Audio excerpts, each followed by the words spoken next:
अस्सलाम वालेकुम दोस्तों, आपको एक अहम तरीन खबर से आगाह करते चले जाएंगे कि पाक फौज और पंजाब पुलिस ने मिलकर आज लैदी गैंग के खिलाफ बड़ी कार्रवाई की। तो लैदी गैंग का मुकम्मल खात्मा कर दिया पंजाब पुलिस और पाक फौज ने मिलकर।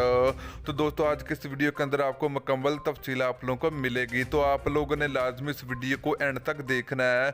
तो दोस्तों अगर आपने अभी तक इस वीडियो को लाइक नहीं किया तो वीडियो को लाइक करें, उसके बाद चैनल को सब्सक्राइब करें और बेल आइकन जरूर अनेबल करें ताकि आप लोग इस तरह की वीडियो सबसे पहले मिलती रहेगी।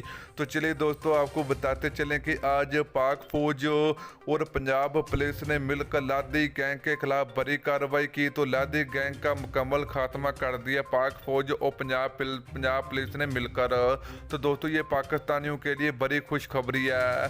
तो दोस्तों इस तरह वज़ीर-ए-आज़म इमरान खान ने पाक फौज और पंजाब पुलिस को बड़ी मुबारकबाद भी दी थी कि आज लादी गैंग का मुकम्मल खात्मा कर दिया दोनों पुलिस ने मिलकर।